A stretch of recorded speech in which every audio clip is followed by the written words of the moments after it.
Hey, in a massive KAPOW!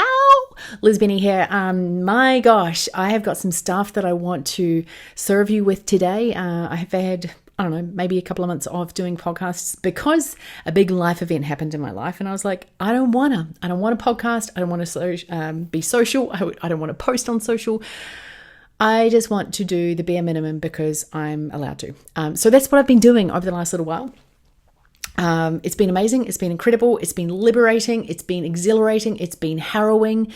And I kind of want to walk you through the journey here because I think so many people put themselves in positions where they feel like they can't stop or they shouldn't stop, or if they stop, something bad is going to happen. And something bad did happen, or, a catalyst in my life happened a couple of months ago, and it rocked my world. It rocked Christie's world. It rocked my world. And I just want to kind of talk about this because I think that we need to normalize the fact that, especially for women, there are things that happen in our life, especially at menopausal age and perimenopausal and all that sort of stuff, where hormones start to go skew-whiff, and then there's HRT and then you still want to build an incredible business and all this sort of stuff, and there's a lot for women. So I guess maybe in some regards this podcast is probably more for women, but for the people that are supporting women as well in business, then this might be for you as well. It probably actually is for you. So anyway, I digress a little bit maybe. Anyway, my goal here is to help normalize the weird stuff that can happen in business, in life, and talk about how life events can actually impact business negatively or positively. I'm also going to talk a little bit about where I'm taking KAPOW, what I'm doing now, what's happening with my book, and whether I'm going to launch or not, and really just talk about flow and living life on my terms in the hopes that it assists you in living life on your terms. So a couple of months ago, my wife was preparing for a colonoscopy to see if she had colon cancer. And she was getting a gastroscopy as well. I think that's the right word. And, it's a big deal. You have to prepare yourself for that and make sure there's no poop in the tube, so to speak. And then, as a result of that, sometimes your blood sugars can drop, and at about 1 o'clock in the morning, at least we think it was 1, she collapsed in our bathroom. I didn't hear it. And she split her head open on the tiles. Like a massive wound was on her, like very, very, very close to her temple. So it was a rude awakening, we shall say. And I remember the first thing when I looked at her face, I was like, holy crap, our world just changed. In that split second, I knew, split second, I looked at her and went, our world just changed. Now, there are things that happen for good, for bad, for whatever. It felt like a pretty bad thing at that point in time. I had enough spiritual people around me to go, hey, there's something cool that is coming from this. And I really wanted to make sure that I was, throughout this period of time, open to the possibility that this was happening for us, not to us. And believe you me, it has been a blessing. It has been an absolute blessing in a great many ways, for our marriage, for our business, for our future, for our connection, for ease, for peace, for flow. It has been absolutely amazing. With that said, it's been harrowing too, because you kind of go, well, does she have cancer? What will happen if she does? And it's been fun, I guess, is probably our word to choose, to kind of go, well, if she does, right, we'll be fine. But then we also needed to make sure that she didn't have cervical cancer. Her mum passed away from cervical cancer, and as Christie has been in perimenopause or suffering from perimenopausal side effects, symptoms, whatever you want to call them, for probably 4 or 5 years now, more than that actually, but recently has been on HRT, and we found out that she was actually on the wrong dose for her, and could potentially have been creating a more cancerous environment. Anyway, So there's been an undertone of does she not have cancer, as well as the concussion, which is how long is this going to be lasting for? You know, some people it's years, some people it's months, some people it's weeks. And after a couple of weeks, we were like, okay, this is not a one and done. Like this isn't, you know, it wasn't going to be a fast recovery. Her brain was slow. She would get nausea, dizzy spells, not able to drive, all that sort of stuff. Lots and lots and lots and lots and lots of taxis have been taken. And it's been for both of us, a journey of surrender is probably the best way to say it.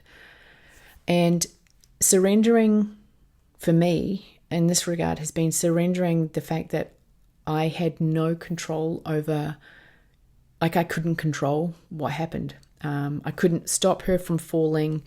And it was interesting, you know, I couldn't stop any of it from happening. And when the ambulance took her away, I remember bursting into tears going, and my first thought was I couldn't stop it.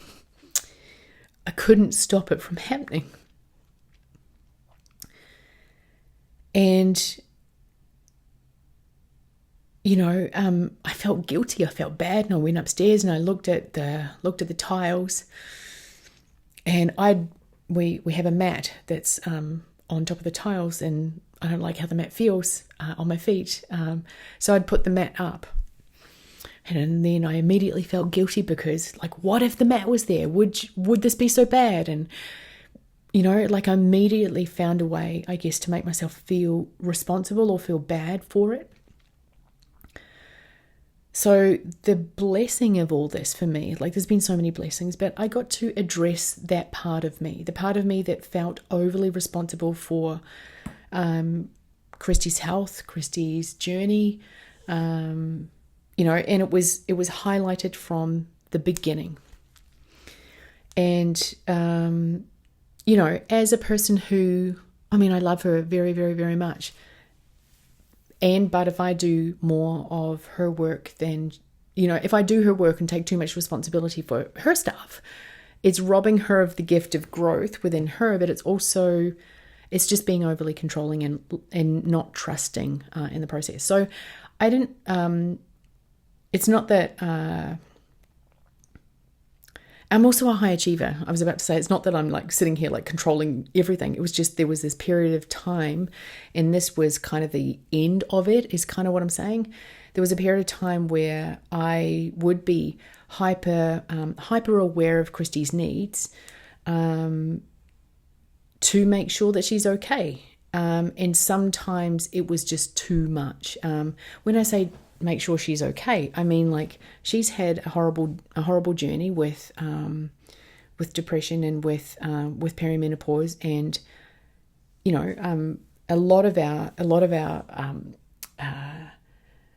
our wealth has been built up through me getting out there and kapowing the ever living crap out of people and helping people, and you know, I felt like, okay, if I just help Christie, then I'll still be able to like help everyone, and I'll like everything will be fine. So that's kind of like, if I help make sure that she's okay, then everything's okay. So this whole period of time has been a beautiful unshackling of any other beliefs or any other responsibilities or beliefs or things that I needed to kind of drop to allow her to step into her truth even more, and allow me to step into my truth even more as well, so that I can use that energy for my own divine connection, as opposed to using my head and being hypersensitive. And that came from, by the way, PTSD. There's been some horrible things that have happened in the last 10 years where people have tried to take advantage of us. Being in a same-sex relationship hasn't always been the best in terms of how people have treated us, like contractors, etc., or people just going weird. Like when you suddenly hit wealth, sometimes some people can go a little bit gaga. And we had a friend who went absolutely gaga and tried to poison our dogs, and it was kind of like a Munchausen by proxy type thing where he was literally the first person we called. And we got a private investigator in to kind of work out what was going on. And he said, hey, like, it's that guy. We're like, oh, this all makes sense now. So I say that to say that with Christie's fall, it triggered a part of like PTSD in me where I was able to see, and I literally was in PTSD for I was triggered for maybe a couple of weeks after it, still like hyper aware, looking around, what's going on, how do I and hyper aware in my house. And we a couple of weeks after that we went to she had a cancer, a cervical investigation to see if she had cervical cancer as well. And that was like, I cried in the waiting room. We made a joke of it. I made a joke of it on social media as well. I put like a little not dead sticker on her foot, like they do it. The movies where you see in the movies, like they have a little tag on the person's toe and they have all their details. Well, I found some of those in the waiting room, and I wrote not dead on it, and I thought it was funny. And I use humor a lot of the time to dispel or to bring the energy up where I might be feeling fear that I don't want to live into. But I will admit that in the waiting room when Christie went away, she doesn't even know this actually, when she went away, I just burst into tears. We've been through a lot with her health, and it was the prospect or the idea of that it wasn't an easy one to contend with. Anyway, we used a lot of humor, but that's where we've been over the last period of time. So and that's where we've been like personally, and we've been landscaping our land as well. And I just kind of stopped posting on social media. I stopped this. I didn't want to be part of this bullcrap rat race where I had to post in order to keep the algorithm happy. And I don't know, I saw a post from Facebook a little while ago that said something along the lines of, hey, your engagement is up. Keep posting and we'll share your stuff even more. And it was because of the posts that I had posted asking for prayers for Christie, and also, the funny one where I basically said she's not dead, yay. And then, people found that funny, and it was awesome, and people were celebrating and praying for her and all that sort of stuff. So it did get more engagement, but I didn't want to like post after that. I didn't want to like use the engagement that I got from a crappy experience to then promote something, or I just wanted to stop and connect back to me, connect back to source, connect back to spirit, connect back to my intuition, connect back with God, connect back with like whatever your belief system is, like higher power, and really just center myself back into this emotion and this sense of like, I don't have to work hard. I don't have to post all the time. I don't have to be on all the time. And I'm literally like, when I'm looking down at the moment, like my computer's down there and I don't know, it's bright and I'm looking at the camera. I'm looking at the cameras there and looking down, and I'm actually looking at my my calendar when I'm looking down. I'm really proud of my calendar. I don't work Mondays. I don't work Fridays. I work Tuesday, Wednesday, Thursday mornings and with clients, and then in the afternoons I sometimes I look at my life and I'm like, holy shivers my timbers. Like, and I created this. I worked for this. I focused and I created this. With that said, I needed to stop doing things even the way that I had been doing them over the last 6 months, because I wanted to find a different way and create a new way through. And I knew that there was a higher level of ease, for want of a better word. And I've found a lot of ease, but I don't feel like I'm impacting as many lives as I am capable of. Like, my capacity to serve people is greater than what I'm currently doing, yet my business is set up for scale. And I think that part of that is I just haven't been sharing enough of myself in a way that feels aligned. I don't want to post what I'm eating for dinner. I don't like it. I don't like, I see the stories that people post and I'm like, ugh, I just don't want to have to post in order to bump an algorithm in order to make money. It doesn't feel good to me.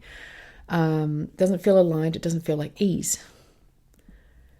So what this means for me is that I'm committing myself to an even bigger challenge, and I'm stepping back even more from certain areas of responsibility in my business and in my life that are no longer mine, and stepping into excellence even more. And even this video here or this podcast here that you're listening to, it's me saying that like it's not easy to go from a version of me who could do everything, the funnel building, the branding, the offer creation, like it all, webinar this, webinar that, funnel this, funnel that, backlink this, backlink that, marketing campaign this, pixel that, to then be the person who impacts people's lives in the most potent way. And it's been a journey. It's been hard to allow myself to just accept the fact that where I'm most potent is in helping people return to their own power and return to their own truth. And like it's proven time and time and time again, it's the easiest and the most fun thing that I do with people is returning people to their own power. And it's incredible. It's amazing. And what happens from that, from a business standpoint, is heck, 10x and more sex. Oh, that's a good headline. 10x business, 10x and more sex. Oh, wow, that'll be a good headline for dudes, or to attract dudes in. And some women that are like, yep, I want more sex. In fact, one of my clients at the moment actually wants more sex. So 2 of my clients right now want more sex. Yes, I talk about sex with my clients, and we talk about business, and we talk about life, and we talk about perimenopause, and we talk about marketing and offers. We do all of that. But it's interesting because where KAPOW is most impactful with people, and what I've realized over the last little time, is that I need to step even more radically into being okay with being potent, being okay with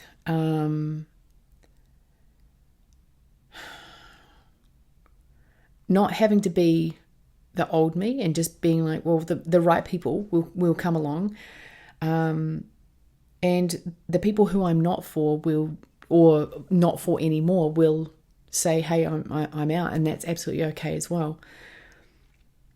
And I guess this whole process with regards to Christie's cancer scare, and then her brain literally like being offline, has allowed me to look at the parts of me that got scared in that process, and surrender to that fear, and surrender and go, where am I? Who am I? Where am I? Where is my safety from, etc. And also then have big conversations with Christie as well, like, where are we going? Where are you going? Where are we going? And then not having such big conversations that it blows her brain out because, that's not cool. And there were a couple of times where our conversations were too much. And there was friction because, concussion can all of a sudden wipe you out. So what am I actually saying? I've been on a journey. I checked out of my life in terms of any... I checked out of my business life in terms of shoulds, and just did the things that I wanted to do. Serving clients is one of the highest things that I just absolutely love. Gosh, it brings me so much pleasure and joy to see them walk through their valleys. And even if it's harrowing for them, I'm cheering them on, because the valley needs to happen sometimes, just as I've gone through another valley to get to another, like a higher peak. And I guess that's kind of what I wanted to say. Like, my life was already freaking badass and amazing and incredible. but there was so much more possibility. There was so much more capacity for impact, capacity for growth, capacity for me to step into my radical aligned truth. And I'll be honest with you, there's part of me that's like, I don't even really want to put this podcast out, but I'm gonna. I will,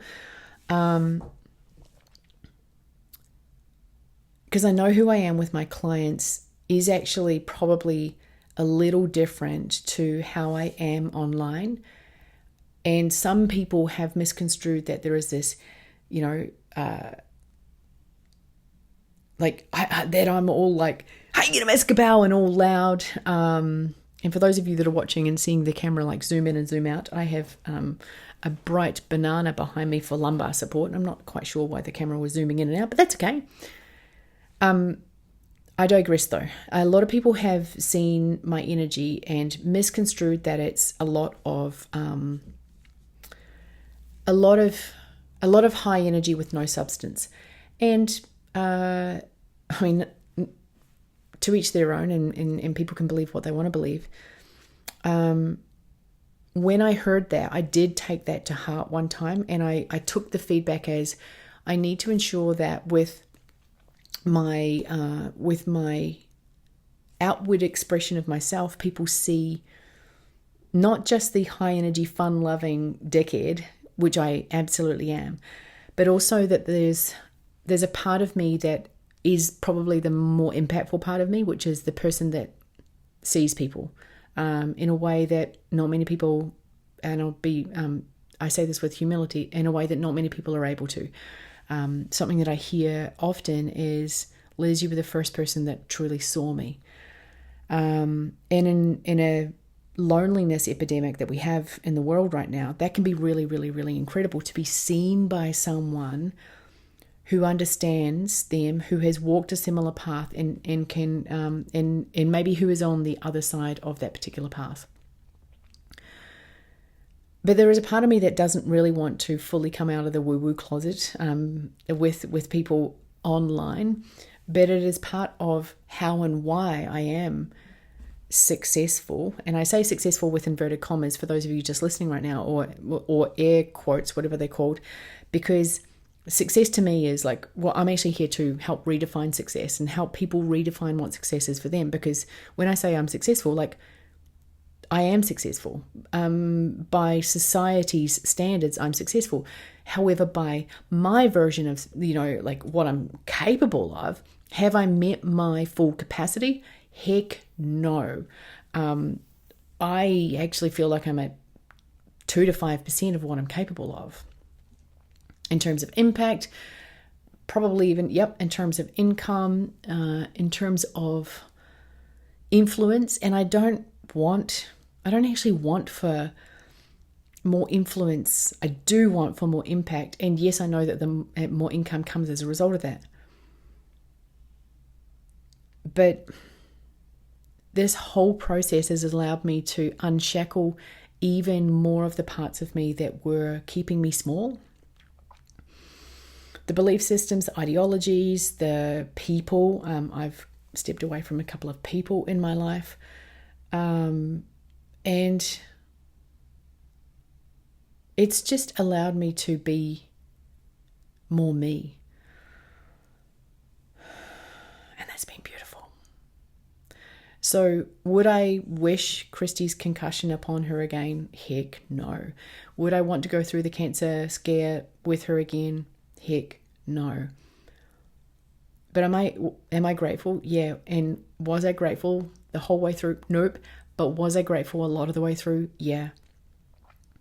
Because I chose to understand, or I chose to believe that it was there for a reason, for a change, for a wake up, for a shake up, for an unshackling, and for growth. And I just want to give a massive shout out to Christie, my amazing wife, who met this challenge head on. And it's been harrowing for her to lose her brain, like lose her brain capacity. And the person who she's chosen to step into, she's literally like upgraded. And it's amazing.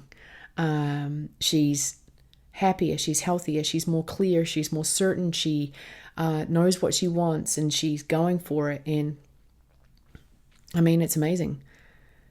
And it's quite the blessing to witness her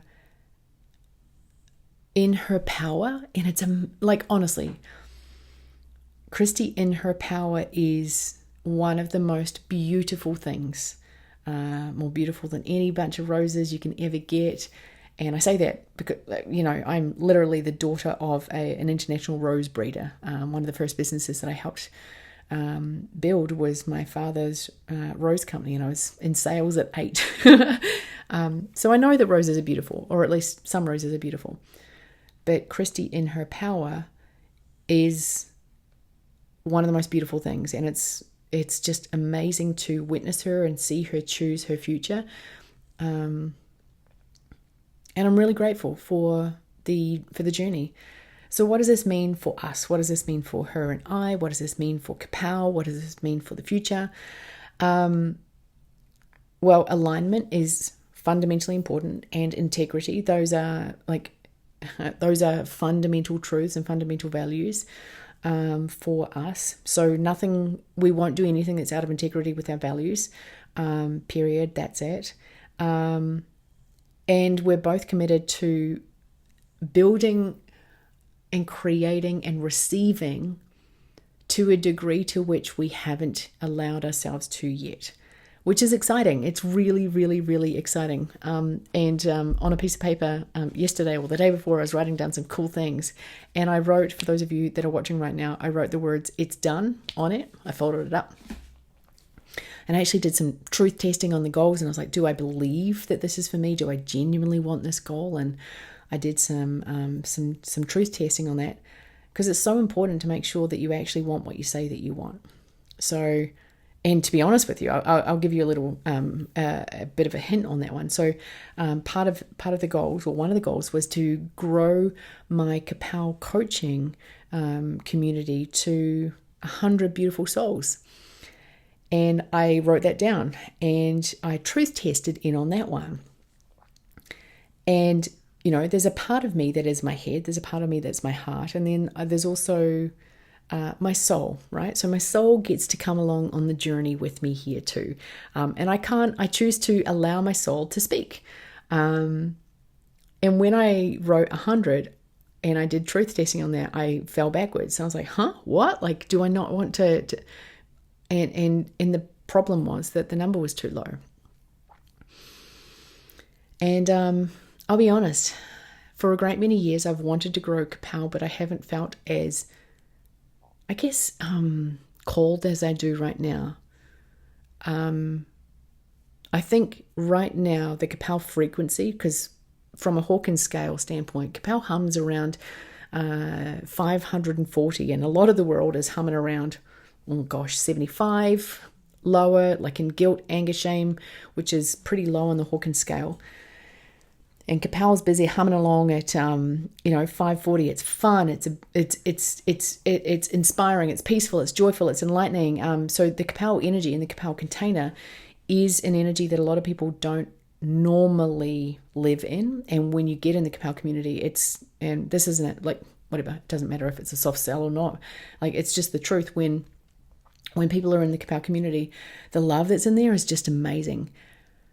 And I was capping it at 100. And what is more true from a goals standpoint is 1,000.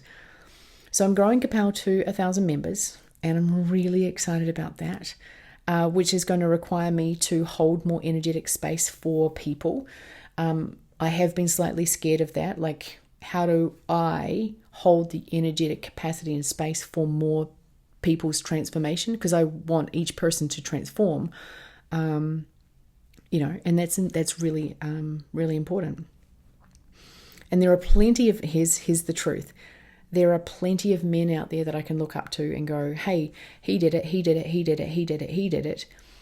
And then what my brain hasn't been allowing me to do is to see the women who have gone out there and quote unquote made it. and been transformational catalysts of change and held space and grown incredible businesses and still been in their aligned divine feminine, but also balancing that with masculine, because, I dance between masculine and feminine energy, and we all have masculine and feminine energy. By the same token, this is an amazing opportunity for me to step more into my divine feminine, lead from that, and build with my masculine as well, which is what I've kind of been doing. It's been amazing, actually. I have been systemizing the back end of my business a little bit more to make sure that when people come into the world, into the KAPOW world, they feel safe, they feel seen, heard, loved, and understood. Each and every person must experience love when they enter, must experience holy moly, I'm home. When I say must, these are the goals. There's the ideal is that each person feels seen, heard, loved, and understood and welcomed with open arms, not just by me, but also the community. And it's amazing. It's incredible. So I've been looking at platforms that are able to support that level of, support for clients. I feel like this has been a massive update. I don't even know if anyone is listening to this right now. Maybe this is just for me. It's the 10th of July, 2025. Life is good. Life is amazing. Life is incredible. I'm really excited about traveling to Europe again and going to Antarctica and running my marathon soon and becoming fitter and healthier. And there are so many incredible things happening in my world, and there are things that are challenging as well, but the challenges are, I'm able to meet them more with love and less anger and less resistance now, which is just, what a blessing, what a blessing, what a blessing. So, some of you will be wondering, if there's anyone still listening to this right now, some of you will be wondering if I'm releasing the book. What happened is it didn't feel... when I realized that I was in PTSD, or that I was suffering, I was kind of in shock for a couple of weeks after Christie's accident, fall, etc. My brain I didn't want to release my book into the world where I felt like the energy and the frequency of that was too low. It felt like it was going to be hard. It felt like it was going to be tumultuous. It felt like it was just not going to be as impactful as it could be. So, I'm not doing a big book launch at the moment. I'm just not. However, if you are listening and watching this right now, you can go grab the book for free right now. It's just on lizbenny.com. So when I say I'm not doing a big book launch, I'm not doing a big rah, rah, rah type thing. But my book is there. It's called The Ultimate Wealth. You can grab it for free. Please, if you grab it for free, read it. Read it as if you have just invested $50,000 to find out the information. And it will make you a lot of money. It will help you build your ultimate wealth. And it will help you build money and build wealth on your terms. So anyway, I will do a big book launch when it's right, but not until it's right. What I'm also doing at the moment is I'm pursuing other areas of creating beautiful customers into the KAPOW world. I bought, there's some really cool things coming down the pipeline in that regard. And I guess that's about it. For now, my heart is full. Space in my calendar is opening for more capacity, which I'm really, really, really excited about. For more souls to serve is probably the best way to say it. And I'm really, really, really blissed out and excited. So I love you. You're incredible. You're amazing. Thank you for being in my world. I hope you have found this uplifting in some way. It feels like I just rambled. So hopefully this was exciting. And I will speak to you soon. Bye.